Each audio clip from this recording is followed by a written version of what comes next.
Now, as you guys know, you can't sell a naked call outright in a non-margin account. So in an IRA account or a cash account, you can't do that. In a margin account, you're in a tier 3 account, you're free to do that. So a lot of people want to get in on the goods because they know that selling calls, even into up markets and bull markets, is a profitable strategy. So can we define our risk with short calls so that we can actually execute these strategies in cash accounts, retirement accounts, non-margin accounts? Can we do that? And we can.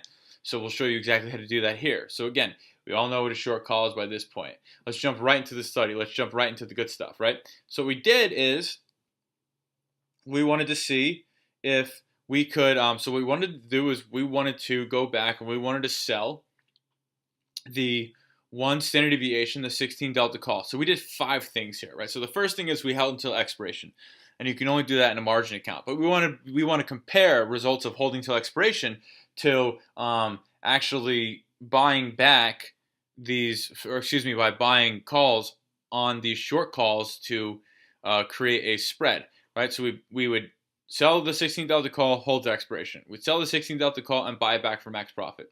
Then we would sell the 16 delta call, buy the 10 delta call, and buy it back for max profit if we could. Sell the 16 delta call, buy the 5 delta call, sell the 16 delta call, buy the 2 delta call. So what does that look like, right? So the first thing we would do is outright sell the 16 delta call. Bang. The second thing we do is we would sell the 16 delta call, and what would we do? We'd buy the 10 delta call. Right there. Then what we do?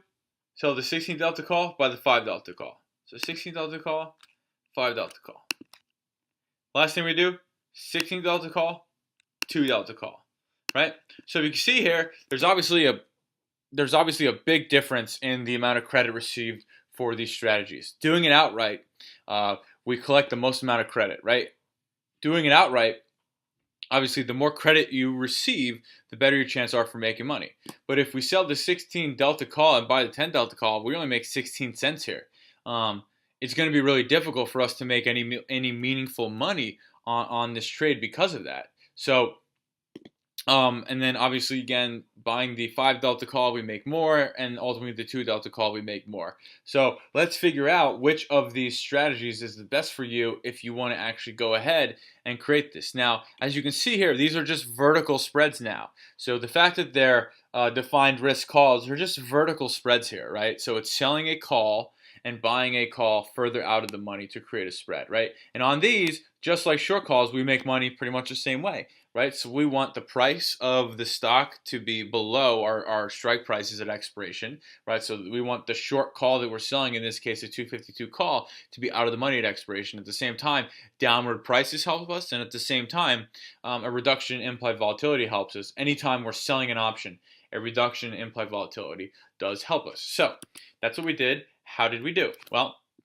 we know what happens when we do it every single day and hold to expiration, right? We make 30 cents a day, and we're right 86% of the time when we're supposed to be right 84% of the time, right? If we buy it back for 50% of the max credit, we're right at 63 cents per day. We're in the trade 16 days, and we're right 93% of the time, right? If we go ahead and we buy that 10 delta call, we average about 14 cents a day. We make about $4.62 per trade, very small. And we're averaging the trade 33 days. If we buy that 5 delta call, now we're right a little bit more. We make 34 cents per day, and we're in the trade 29 days. And then after that, if we buy the 2 delta call, we're right 84% of the time for 45 cents a day, and you're in the trade for 27 cents a day. So by far, the best strategy is to not buy the further out of the money call to create that spread. By far, that's the best strategy. However, some people that don't have margin accounts can't do that, right? So what do we do if we don't have a margin account and we want to sell a call? Well, we're actually selling a vertical spread, and the best thing to do is to sell the 16 delta call and buy the 2 delta put. You're going to average being right 84% of the time for 45 cents per day. I will see you on the next video.